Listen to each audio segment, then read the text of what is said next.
I'm just out here trying to be my best self. I also want more tattoos, and I haven't started like seriously looking into what I want to get yet. So wearing tanks and like cutoff shirts more, I'm hoping kind of gives me some type of inspiration to be like, what all do I want to put on me? If that makes sense. I'm trying to find an artist to do the one I want. That's another thing too, because like the guy that did this one, I'm super appreciative of it, but I did no research before I got this one done. I was gonna go to one place that I had heard good things about, and I went to their shop twice. It was like 45 minutes away from like where I lived. I drove there once. I drove there once, and they were like, "We're booked for the day. We don't have any appointments for today."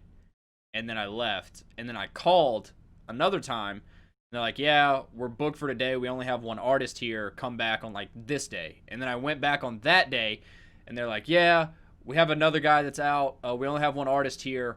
These like four guys are here ahead of you. You're welcome to sit and wait if you want." And I had work later that day, and I couldn't sit and wait.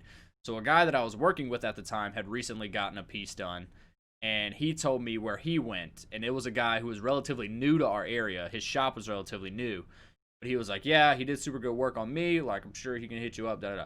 So I go to that shop. Again, I don't call or anything because I don't like phone calls, so I just don't call.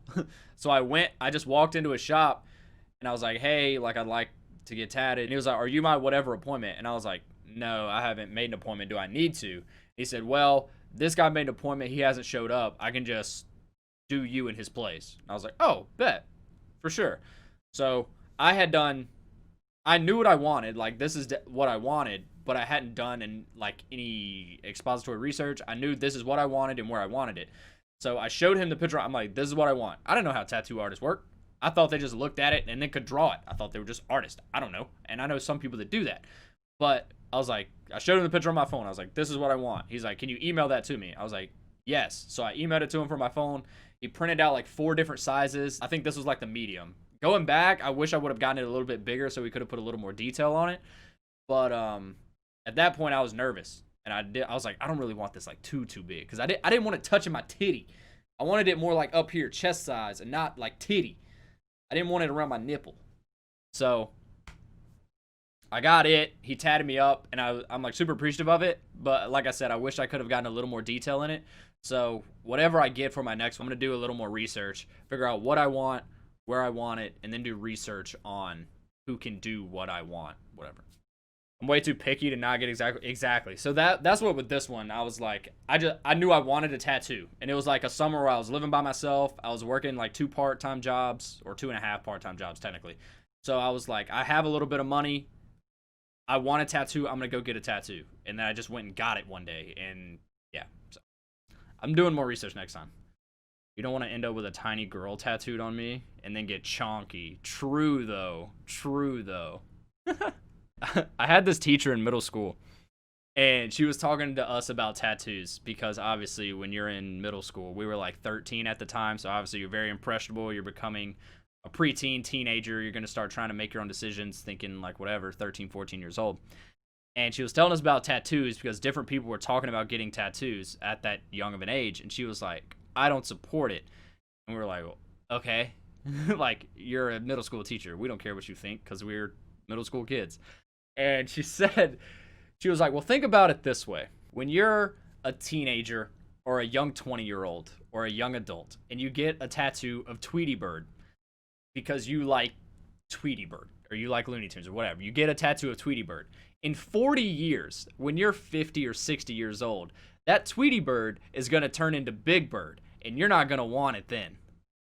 And we all were like, we all laughed, but at the same time, we were like, maybe right. When you think about it like that, right, you may have a point there. I don't want a saggy Big Bird on my arm flab when I'm 60 years old. I thought I wanted Tweety Bird, but I don't want Tweety Bird for 30 years and then have to live with Big Bird my last 15 years of life, right? That makes sense? I can't believe you've done this. Good luck with your school stuff. I hope you're doing well, studying hard, doing well in tests and stuff like that. I know it can be rough, especially in a time like this where everything is mandatory online. It just can be really weird. I'm happy to hear you got into reading and stuff, though. That's really cool. I've been trying to get into more reading. I recently finished a play that I've been reading. It took me like 3 months to read just because I wouldn't sit down and read it. I recently bought this book from a friend of mine who is an author. She's an author, an artist, all types of stuff, and it is a book of poetry. So I will be reading it at some point. Again, I just have to make myself sit down and read. Plus, like, I'm really interested in.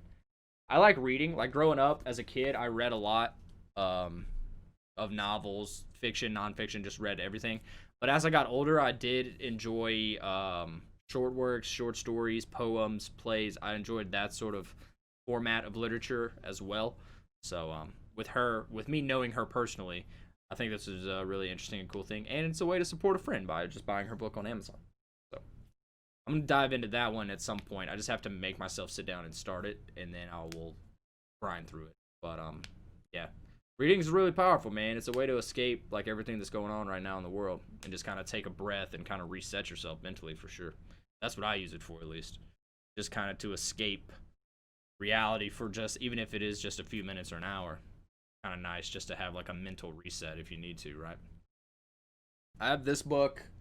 I don't really have any other books here to read, but I would like to start writing a bit more. I made one of my like New Year's resolutions, as cringy or as not, or as you want to call that. One of those was to write something once a week. Obviously, I wrote something the first week and then didn't write anything else for like months. But I write here and there. I'm a very internal, emotional person. Like, when I stream, I can be all excited and animated and this, that, and the other. Obviously, there's a camera and whatever. It's just streamer mentality. But I internalize a lot of my emotions and a lot of stuff that goes on in my personal life. I just internalize it. So through doing that, I have found that writing is a way to get those emotions and feelings out of me, as a way that I use that as a way to decompress rather than just bottling everything up and then ultimately either blowing up or having a breakdown or having like a depressive episode or something like that, which has happened more than once. But just writing things just to get thoughts and stuff out of me. So whether it be, I've written a couple of works of poetry recently, and then I also just free writing, just literally stream of consciousness, just writing, just whatever comes in your mind, just writing it down to get it out.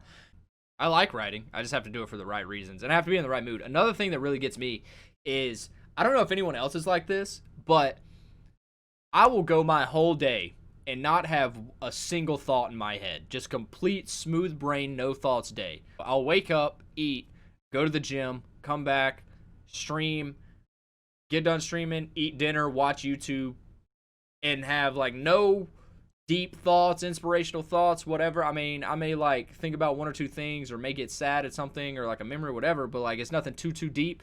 But when I lay down to go to bed, it's like, all right, I'm done watching YouTube. I close my laptop, put my laptop down. I scroll through my social medias for one more time.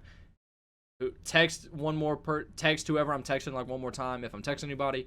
Set my phone down, roll over to go to sleep, and then it's just like the floodgates open, and I have all these like thoughts. A lot of it is like with writing and stuff, right? So I start thinking in like rhyme schemes and like different poetic meters and like all these different like symbolic like syllable like timings and all these things. And at that point, I am in bed and have distanced myself from my electronics, my writing and everything, and I'm too lazy to get up to actually write these things down. I've probably thought about bangers, like absolute heaters while I'm in bed, because I'll just sit there and like, I guess that's one way that I like drift off to sleep, is by thinking about these things and like turning it into like either poems or short writings or however you want to phrase it. And I'm just sitting there and I'm like, yeah, this would be really, really good. Like, this would be like nice to write down and see, like, this like makes sense. It works. And then I never do it. And I'm like, oh, I'll do it in the morning. And then the next morning I'll remember like one line out of the like 3 stanza like poem I had like wrote in my head. And I'm just like, wow, I wasted that one, smile. and then like that's it. I do that all the time.